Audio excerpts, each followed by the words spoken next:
अस्सलामुअलैकुम class 9th। तो आज हम बायोलॉजी चैप्टर 8 के मोस्ट इम्पॉर्टेंट शॉर्ट क्वेश्चंस और most important long questions discuss करेंगे बच्चों, जो इंशाल्लाह बच्चों आपके पेपर के अंदर आएंगे। बच्चों इसी तरह मोस्ट इम्पॉर्टेंट शॉर्ट क्वेश्चंस और मोस्ट इम्पॉर्टेंट लॉन्ग क्वेश्चंस हासिल करने के लिए इस चैनल को लाजमी सब्सक्राइब करें।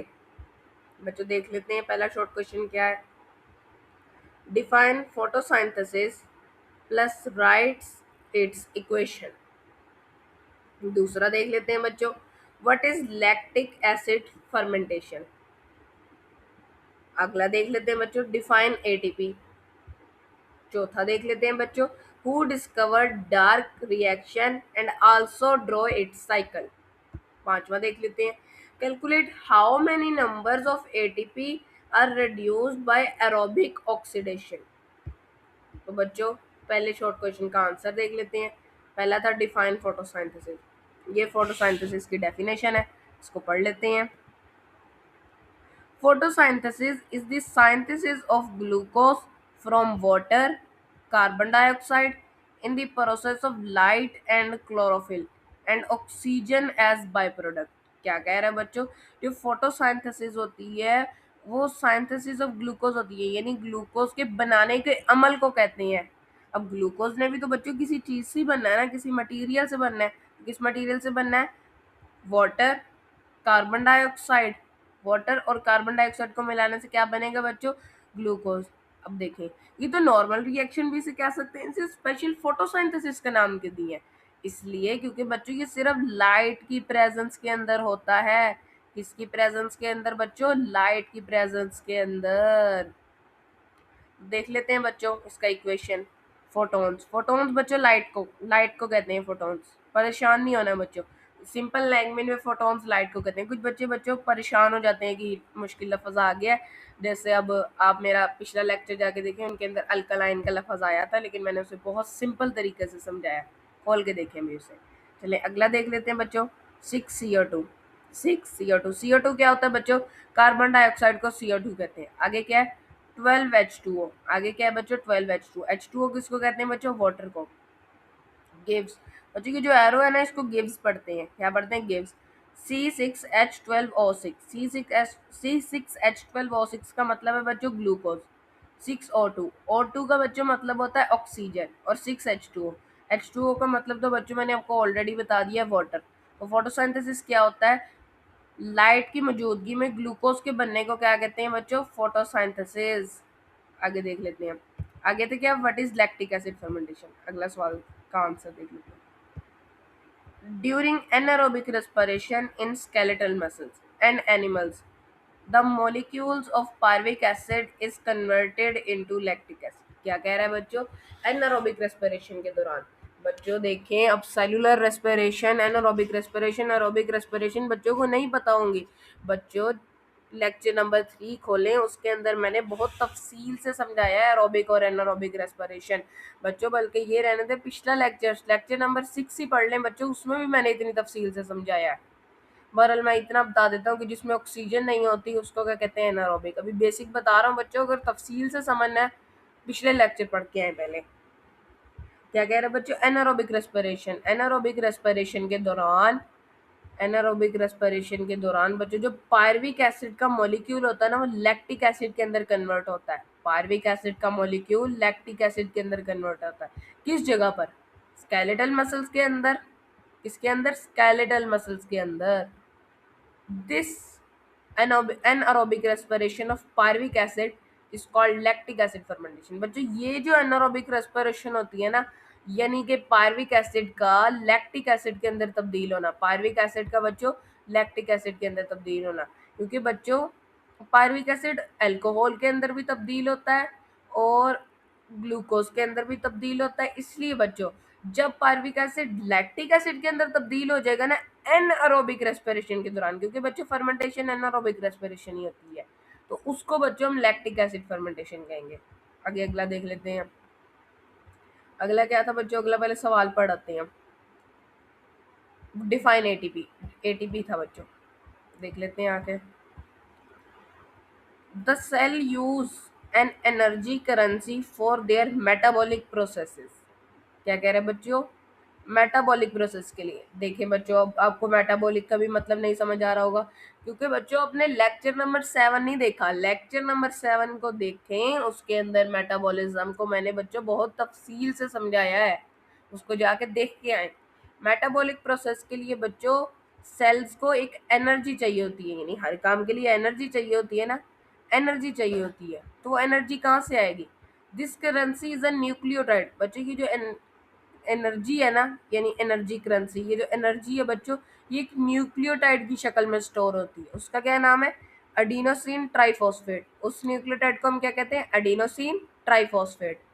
When cells store energy they make ATP. क्या कह रहे हैं बच्चों? जब सेल्स एनर्जी को स्टोर करते हैं यानी जखीरा करते हैं, तो वो क्या बनाते हैं? एटीपी। एटीपी क्या है? Adenosine triphosphate. क्या है बच्चों? Adenosine triphosphate. आगे अगली लाइन देख लेते हैं। When cell need energy they break ATP. क्या कह रहे हैं बच्चों? जब सेल को एनर्जी की जरूरत होती है तो वो एटीपी को क्या करते हैं? ब्रेक करते हैं। एटीपी को क्या करते हैं? ब्रेक करते हैं। एटीपी मॉलिक्यूल हैज 3 सब यूनिट्स। क्या कह रहे हैं बच्चों? जो एटीपी मॉलिक्यूल है ना, वो 3 चीजों से मिलकर बना होता है। 3 चीजों से। Adenine, adenine.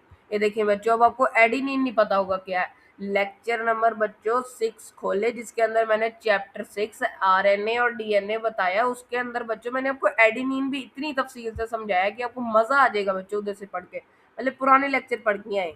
राइबोस। देखिए बच्चों, अब वही बात, राइबोस भी मैंने इतने तफसील से समझाया उसी लेक्चर के अंदर। और फॉस्फेट ग्रुप बच्चों, ये फॉस्फेट ग्रुप भी मैं उसी लेक्चर के अंदर समझा कर आया। इधर मैं समझाऊंगा नहीं, सिर्फ आप नाम याद रख लें। समझना है बच्चों तो पिछले लेक्चर लाजमी देखा करें। तो कौन कौन सी चीजों से बना होता है? एडिनिन से, राइबोस से और फॉस्फेट ग्रुप से। ये बच्चों उसका स्ट्रक्चर है एटीपी का। देख लेते हैं बच्चों। ये राइबोस है बच्चों, ये राइबोस है। राइबोस के साथ बच्चों एक एडिनिन का मॉलिक्यूल जुड़ा हुआ है, एक एडिनिन का। और ये बच्चों फॉस्फेट बॉन्ड है, यानी फॉस्फेट ग्रुप है, ये आपस में जुड़े हुए हैं। और एनर्जी बच्चों इनके दरमियान स्टोर होती है, यानी हाई एनर्जी बॉन्ड होते हैं। जो बॉन्ड बच्चों इनके दरमियान होते हैं वो हाई एनर्जी होते हैं। जब इन फॉस्फेट बॉन्ड को तोड़ा जाता है तो बच्चों सेल क्या करता है? एनर्जी हासिल करता है। क्या कहता है बच्चों? सेल एनर्जी हासिल करता है। आगे देख लेते हैं। आगे था who discovered dark reaction and droid cycle. Dark reaction और discovered by Melvin Calvin. Dark reaction को किसने डिस्कवर किया था बच्चों? मेल्विन कैल्विन ने। ये बच्चों एमसीक्यू भी आएगा आपके पेपर के अंदर, और ये निहायत अहम एमसीक्यू है। चलो उसकी साइकिल समझ लेते हैं बच्चों। साइकिल यहाँ से शुरू होती है, जिसको बच्चों मैं शेड कर रहा हूँ ना, वहां से साइकिल शुरू होती है।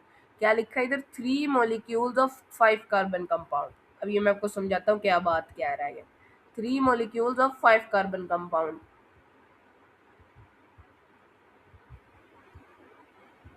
समझा रहा हूँ बच्चों भी आपको। ये देखें, ये 1 2 3 4 5, ये बच्चों 5 कार्बन एटम है। 5 कार्बन एटम ये आपस में जुड़े हुए हैं। तो इसको हम किस चीज का नाम देंगे? 1 मॉलिक्यूल ऑफ 5 कार्बन कंपाउंड। ये देखें 5 कार्बन कंपाउंड है जिसका एक मॉलिक्यूल बना हुआ है, जिसका एक मॉलिक्यूल बना हुआ है। इसको बच्चों हम क्या नाम देंगे? 1 मॉलिक्यूल ऑफ 5 कार्बन कंपाउंड। आगे बच्चों इसी तरह के और दो बना देते हैं। इसी तरह के बच्चों जब और दो बना देंगे तो उसको हम किस चीज का नाम देंगे? 3 मॉलिक्यूल्स ऑफ 5 कार्बन कंपाउंड्स।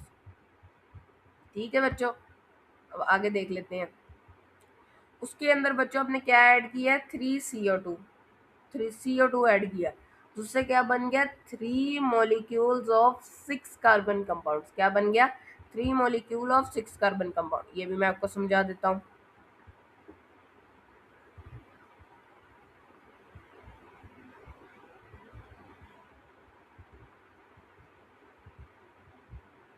देखें 1 2 3 4 5 6, ये 6 कार्बन कंपाउंड है जिनको हमने एक साथ जोड़ के क्या बनाया है? 1 मॉलिक्यूल ऑफ 6 कार्बन कंपाउंड। और इस तरह के बच्चों 3 बना देंगे तो उसे हम किस चीज का नाम देंगे? 3 मॉलिक्यूल्स ऑफ 6 कार्बन कंपाउंड। अच्छा बच्चों, ये जो होते हैं ना 3 मॉलिक्यूल ऑफ 6 कार्बन कंपाउंड, ये अनस्टेबल होते हैं बच्चों। क्या होते हैं? अनस्टेबल होते हैं, और ये फौरन ब्रेक हो जाते हैं बच्चों 6 मॉलिक्यूल्स ऑफ 3 कार्बन कंपाउंड के अंदर। किसके अंदर ब्रेक हो जाते हैं बच्चों? 6 molecules of three carbon compounds, ये लिखा है इधर। अब 6 molecules of three carbon compound का क्या मतलब है बच्चों, अभी पहले समझते हैं।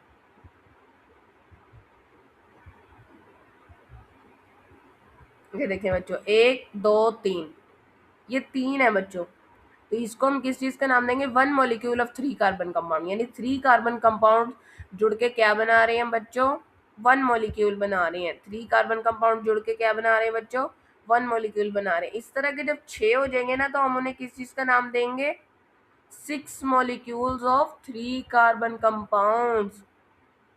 उसके अंदर बच्चों को अपने क्या ऐड करना है, एटीपी। एडीपी क्या है बच्चों, एडिनिन, एडिनोसिन ट्राइफॉस्फेट। क्या है बच्चों, एडिनोसिन ट्राइफॉस्फेट, जो किससे बना है, एडिनिन से, राइबोस से और फॉस्फेट ग्रुप से। अच्छा, अब और क्या करना है, NADH। NADH बच्चों एक मॉलिक्यूल है जिसके अंदर से बच्चों अपने हाइड्रोजन को यानी H को निकाल के रिएक्शन के अंदर ऐड करना है।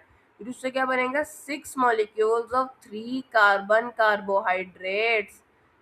6 मॉलिक्यूल बचे बनेंगे बच्चों कार्बन कार्बोहाइड्रेट्स के।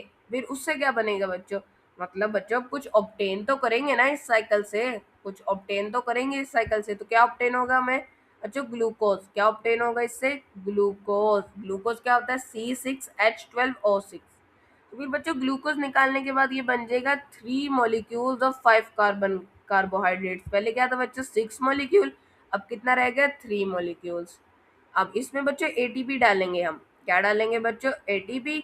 और एटीपी से क्या बनेगा बच्चों, दोबारा से ओरिजिनल जहां से बच्चों हमने साइकिल शुरू की थी वही बन जाएगा, 3 मॉलिक्यूल ऑफ 5 कार्बन कंपाउंड्स।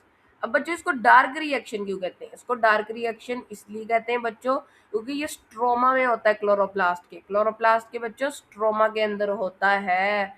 इसको जाकर बच्चों समझे, चैप्टर नंबर 3 समझे बच्चों, उसके अंदर मैंने आपको क्लोरोप्लास्ट बहुत डिटेल में समझाया है। आगे देख लेते हैं। आगे बच्चों कैलकुलेट करना था कि किस साइकिल से कितने एटीपीज बनते हैं।